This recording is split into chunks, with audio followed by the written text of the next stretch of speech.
Jeremiah is a stern prophet.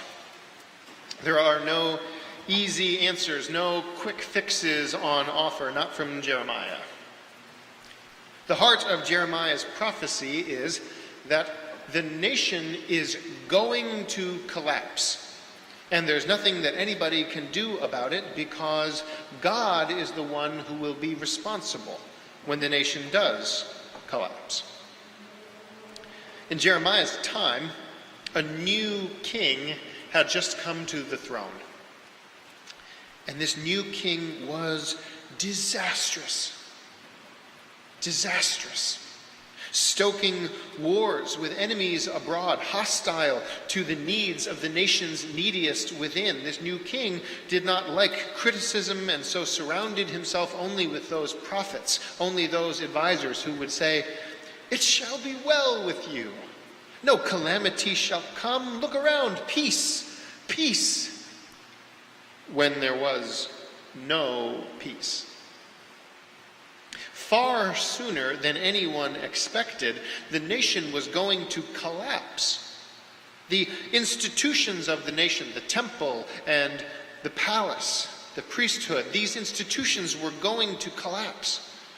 The capital destroyed, the homeland unrecognizable, the people sent into exile. There would be no way to recover from this. The people would never be the same. The nation would be forever changed. What would be lost? Irreplaceable. It was just around the corner. And no one could see it coming. Well, almost no one. Jeremiah saw it clearly. Jeremiah saw what was going to happen, and what's more, saw why it was going to happen too. When others could not see the truth, Jeremiah did see the truth, saw it coming a mile away. The reason why he could see the truth was because of who he was, where he was from, his hometown. Jeremiah could see the truth, could see the collapse of the nation coming because he was a priest in a long line of priests from the town of Anathoth. This makes all the difference that he is a priest from the town of Anathoth.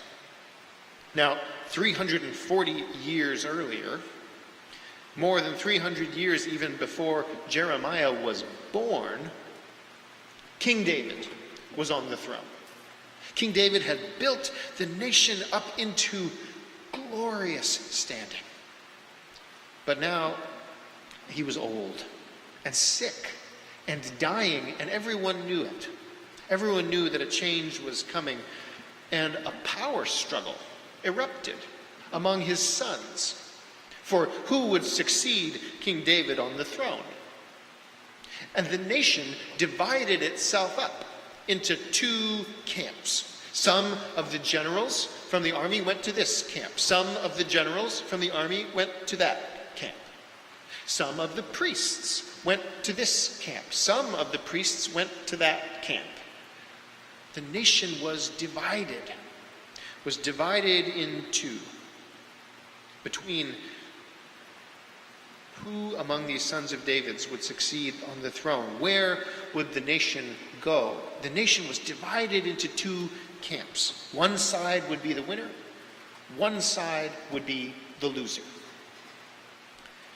Jeremiah's ancestors had been priests. Priests who had joined sides with the loser. They joined sides with the loser, and for this offense, they were banished from the capital, banished from the centers of power, banished from the palace, banished to a nowhere town called Anathoth. There, in this place no one had heard of, they were to toil away on the margins of the nation. There they were to suffer and find that their suffering didn't matter to those who were in power. There they were to raise criticism of the direction that the nation was heading in and find Their words meant nothing anymore. Their voices voiceless now. They hadn't known. They hadn't known that the nation had an underside. They hadn't known the nation had an underside until they found themselves there and could not get out. For 340 years, the priests of Anathoth, Jeremiah's ancestors, Jeremiah's community, they suffered on the underside of the nation. But over the years, over the generations, more and more people showed up on the underside. First, it was just the enemies of the king, but then the foreigners were sent down to the underside too. Those living abroad as refugees, poor and counted as interlopers worthy of suspicion, they were being denied the rights afforded to them under the law of Moses. The foreigners were banished to the underside of the nation to be followed by the widows. The widows, the most vulnerable women in a nation where all women were vulnerable. They were banished to the underside of the nation. Along with the women then followed quickly after the children. Orphaned children, those helplessly beyond the protection of their family. They were being denied the care and protection afforded to them under the laws of Moses, commanded by God. The priests of Anathoth, they protested at every turn about this treatment of these people under the religious laws that they upheld and believed in. They protested at every turn to those in power to change course.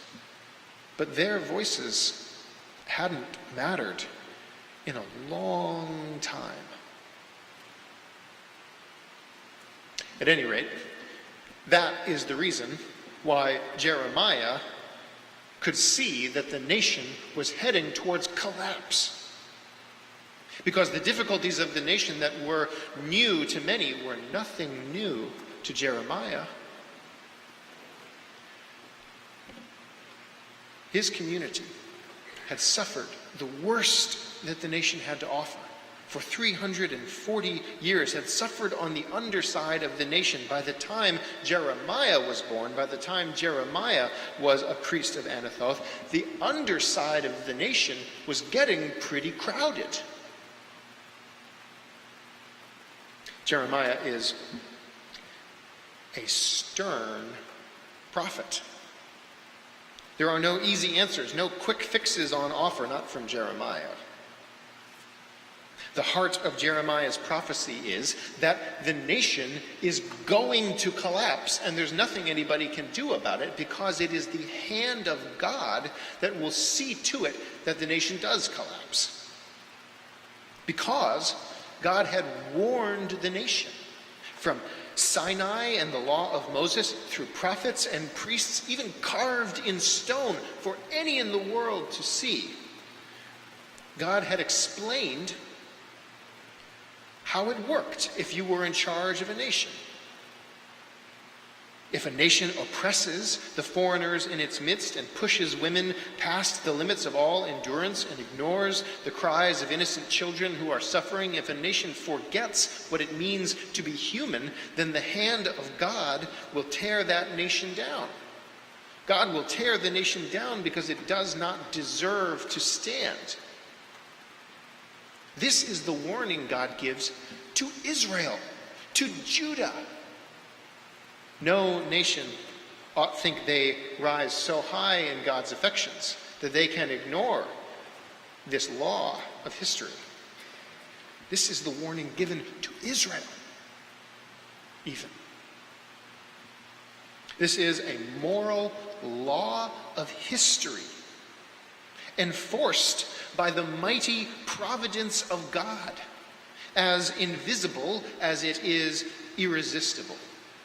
The movements of God's providence are as mysterious as its reasons are obvious, clear from a mile away. Jeremiah looked around. Can't you see? The nation full of suffering, full of cruelty, full of hearts filled with anger, the kind of anger that can only come from being willfully ignored. Because Jeremiah was from a community acquainted with suffering and injustice, Jeremiah could see that the nation would collapse. But just so, Jeremiah too is able to articulate grounds for hope for the future.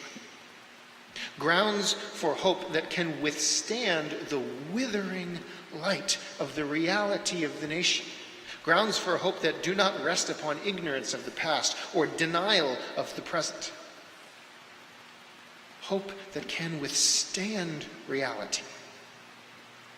Jeremiah declares, and we heard these words, Jeremiah declares that there will finally, at long last, after 340 years of getting it wrong, at long last, there would be a legitimate heir to the throne of David. A legitimate heir would arise to David's throne. That coming reign. In that coming reign, they would execute justice and righteousness in the land. And Jeremiah, prophet that he is, Jeremiah the prophet even knows the name. Jeremiah even knows the name of the one who is to come. Jeremiah knows the name of the one who will upend the underside and who will honor the dishonored and restore the broken. Their name will be our righteousness. The Lord is our righteousness. Jeremiah chapter 23, verse 6. The nation will be saved, and the people will dwell in safety, and this is the name by which he will be called. The Lord is our righteousness. It will not be a king at all. It will not be a man with a sword at all. It will not be a king that shall rebuild the nation from the heart out. A king is far too weak for that kind of work. It will have to be the people, the righteousness of the people. Nothing else is strong enough. Nothing else wide and broad enough. Nothing else muster mercy enough to do work like that. The nation cannot be saved by a king or a warrior or a general or a senator or a prosecutor or a judge or a journalist or a priest or a prophet or a banker or a billionaire. It will have to be the people. It will have to be our righteousness that will save the nation. The nation, the nation. Which nation, I wonder? This is 2,600 years old, these words. 2,600 years worth of people have read this prophecy. What sort of nation, I wonder, ought read these words and take their warning from them? A nation, I suppose. A nation, I suppose, where the underside is crowded. A nation where the coming of the end might be sooner than almost anyone expects. The nation. For the nation to have a future, the people, the ordinary people, the living on the underside people, the ones who have suffered long under the worst of the nation, they shall have to be the ones to lead. There is housed the righteousness of the people, led by the lost, built for the least. A place where people cannot stand to wait 1 minute more. where their feet are quick and jubilant to answer the call. And when there is the righteousness of the people, this is what the nation will be like, Jeremiah says. For the first time, the nation will live up to its promise, will become itself what it always could have been. For the first time, will be a nation that shall care for children's lives. A nation where women aren't afraid or pushed past the limits of all endurance. A nation where the foreigner can find a settled rest. They shall be fruitful and multiply, and they shall not fear any longer or be dismayed, nor shall any be missing. Thus says the Lord. For the first time. Glorious. Glorious. If it sounds like a tall order, if it sounds like rather a bit more than the actions of ordinary people might ever hope to accomplish, remember that there is a moral law to history. Announced at Sinai, carried by prophets and priests, carved into stone if the nations would see it. A moral law of history that does not wait for our belief to be real, that does not need our agreement to hold force. There is a moral law of history enforced by the providence of God, as invisible as it is irresistible. Its movements as mysterious as its causes are obvious. If the nation protects the foreigners in its midst and upholds the women straining at the limits of endurance and comforts children who are suffering, then the hand of God will uphold that nation and sustain it. God will sustain the nation because it is a blessing to God's children. And God has a zealous love for those in need of protection. A love far more zealous than God's love for any nation. This is the law of God. This is what God has said that God will do. And tyrants ought to tremble, and the suffering ought to take heart.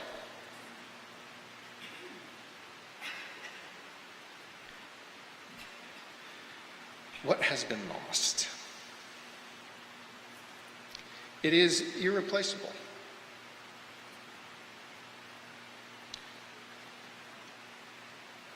The nation will not ever be the same, but it can be better. The nation needs more than new leaders, though it needs new leaders. The nation needs the righteousness of the people. Without the righteousness of the people, there must be the righteousness of the people in order for the nation to stand. One life lived in service here. One life lived with justice at its heart there. One community dedicated to caring for each other here. One community raising children to know mercy there. This, nothing less than this. This is the only thing powerful enough to change the nation from its heart out. A king far too weak for that sort of work. It will have to be the people. The name of the one. The name of the one who shall do it. The name by which they will be called when the nation is delivered.